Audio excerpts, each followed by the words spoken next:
प्रिय विद्यार्थियों,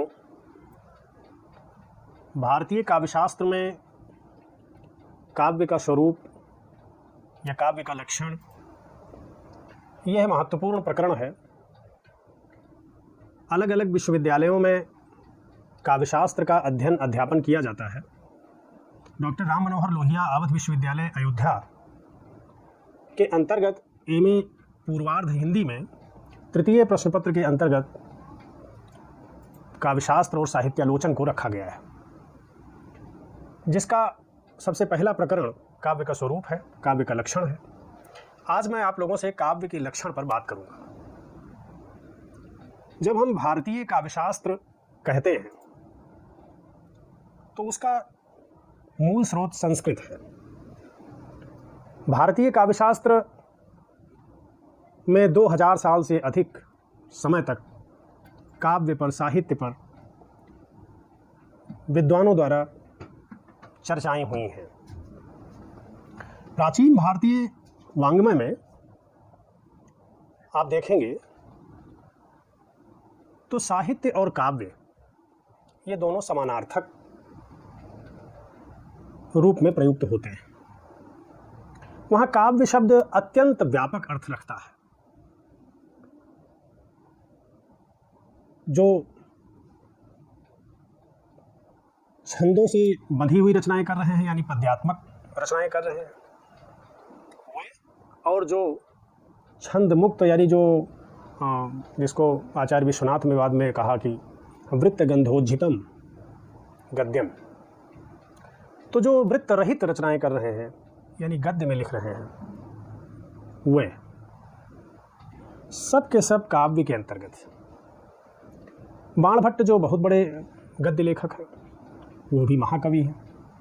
यहाँ तक कि काव्येषु नाटकम रम्यम तत्र रम्या शकुंतला, जैसा जो वाक्य प्रचलित है वो भी बताता है कि काव्य में नाटक रम्य है, रमण करने योग्य है।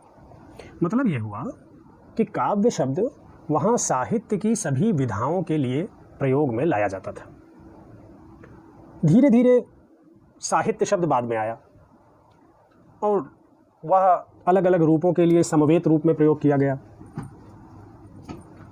बहुत बाद में काव्य शब्द का अर्थ संकोच हुआ। इधर हिंदी साहित्य में देखेंगे तो काव्य एक साहित्य की विधा विशेष है, रूप विशेष है, जिसे हम कविता कहते हैं, भले वो महाकाव्य हो, खंड काव्य हो या मुक्तक हो। तो एक तो ये कि प्राचीन भारतीय साहित्य में काव्य साहित्य का समानार्थक है और उसके अंतर्गत गद्य और पद्य दोनों समाहित हैं। काव्य एक ऐसा विकसनशील तत्व है जिसको परिभाषा में समाहित करना आसान नहीं है। संस्कृत आचार्यों ने इसीलिए बड़ी समझदारी से लक्षण शब्द का प्रयोग किया, यानी काव्य की जो विशेषता बताएं, काव्य को जो लक्षित करे, यानी काव्य जिससे पता चले कि काव्य क्या है, तो उन्होंने काव्य लक्षण कहा। उसके लिए चौहद्दी बनाना, तटबंध बनाना कठिन काम है। फिर भी संस्कृत आचार्यों की एक लंबी परंपरा है जो काव्य को समझने की कोशिश करती रही है। भाषा का वह रूप विधान जो विशिष्ट है, जो आह्लादक है, जो जनरंजक है, जो तरह तरह से लोगों को प्रमुदित करता रहता है, वह काव्य कैसे समझा जाए कि वो क्या है। ऐतिहासिक कालक्रम से अगर हम देखें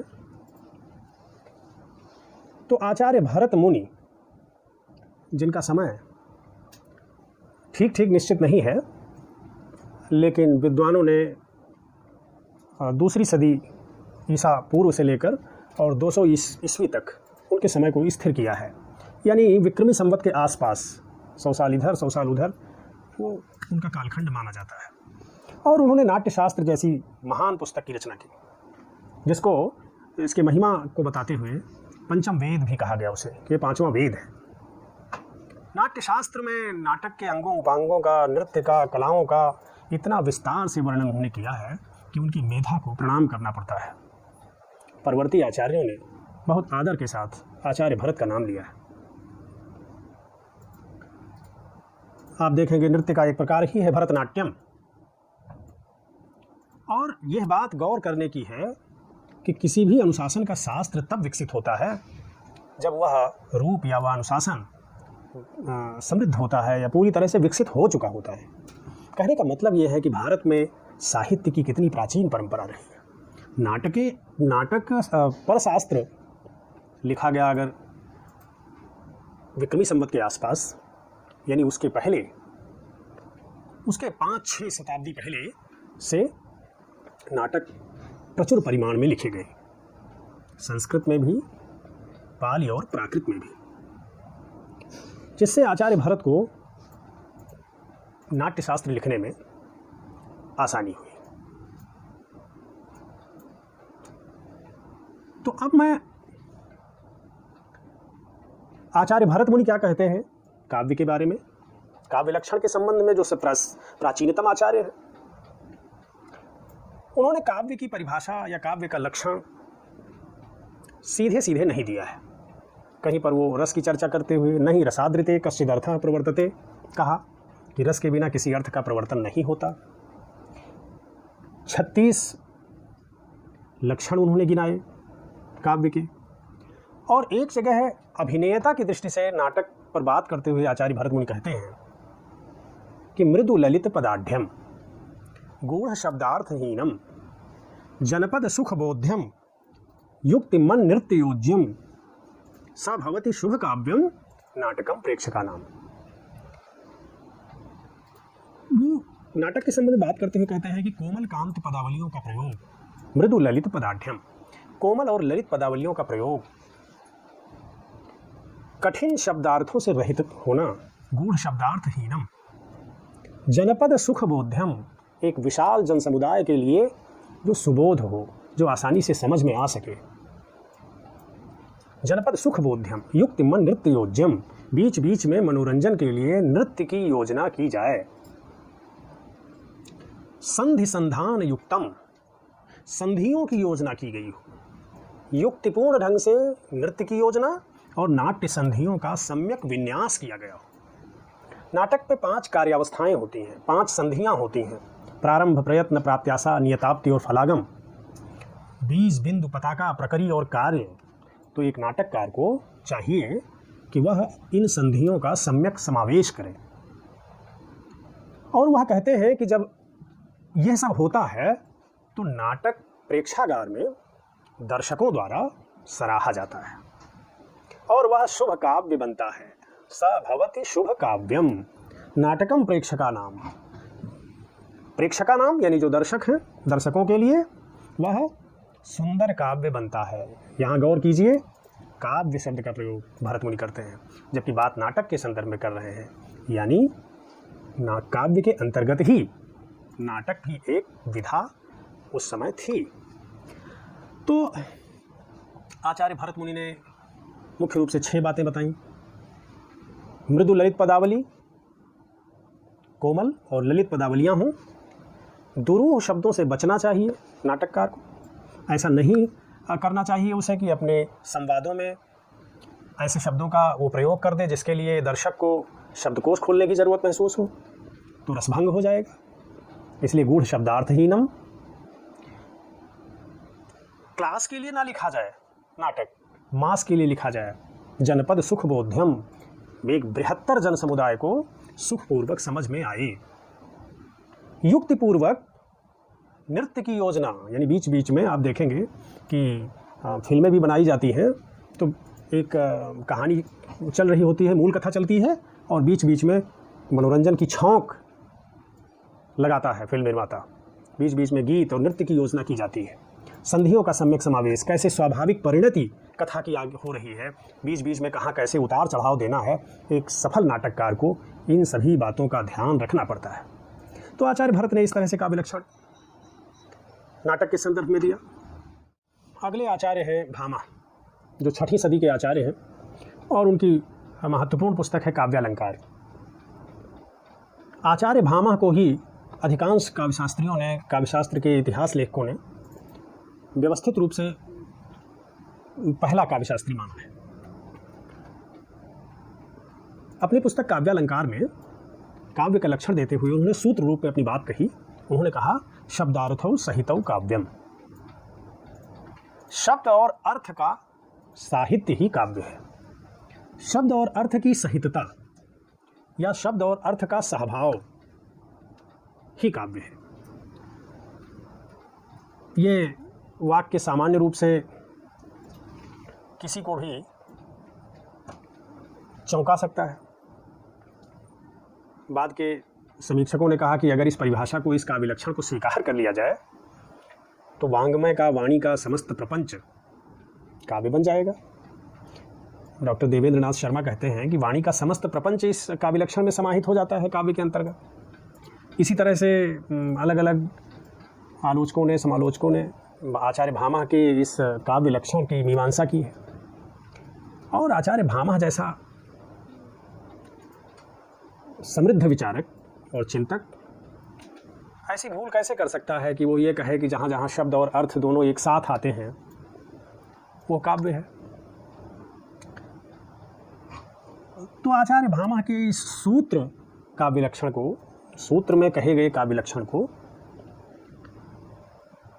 ठीक से समझने की ज़रूरत है। और इसके लिए काव्यालंकार में जो पहले उन्होंने लिखा है और जो बाद में लिखा है उसे भी समझना होगा, तब हम इसे ठीक से समझ पाएंगे। वस्तुतः काव्य लक्षण में 3 विचार सरणियाँ हमें मिलती हैं।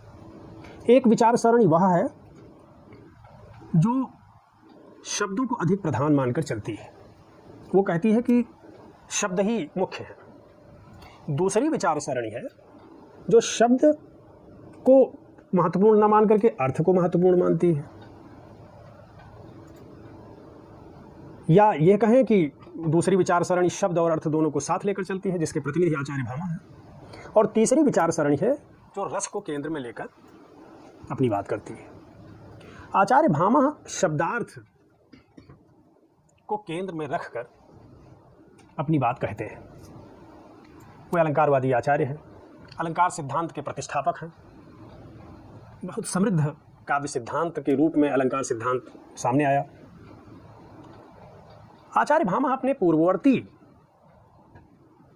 आचार्यों के मतों का समाहार करते हुए कहते हैं कि शब्द और अर्थ दोनों की सहितता, दोनों का सहभाव ही काव्य है।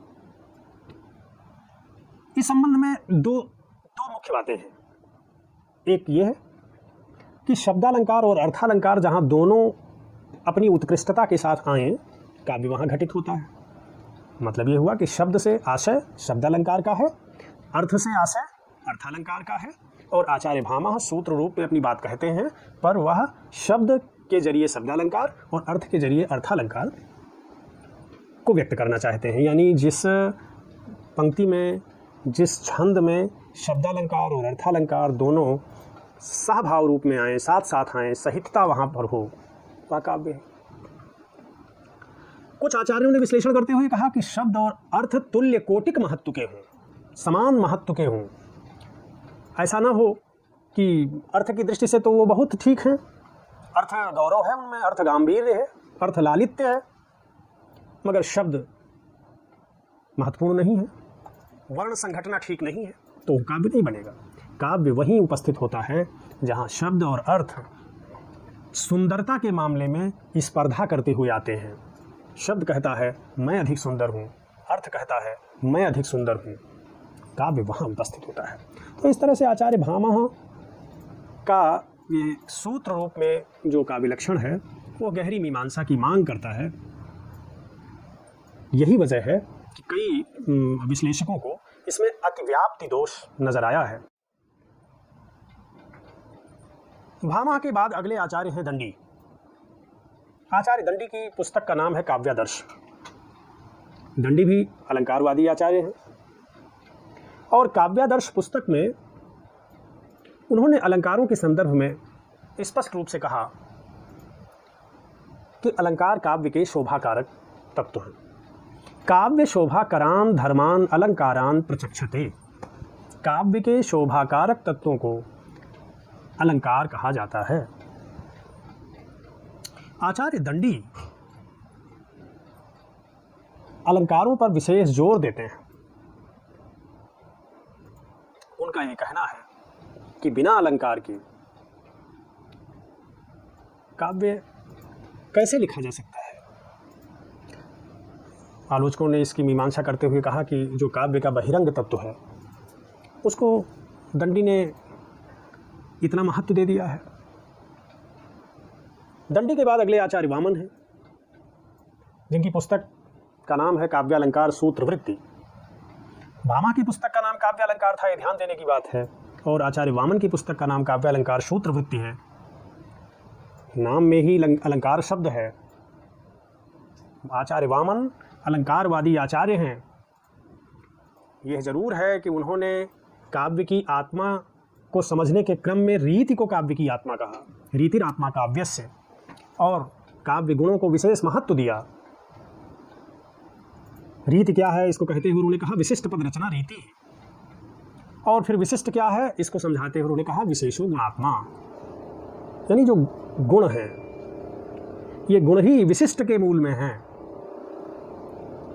और विशिष्ट पदावलियां ही रीति का निर्माण करती हैं। ये विशिष्ट पदावलियां ही काव्य के केंद्र में हैं, गुण ही काव्य के केंद्र में हैं आचार्य वामन की दृष्टि में।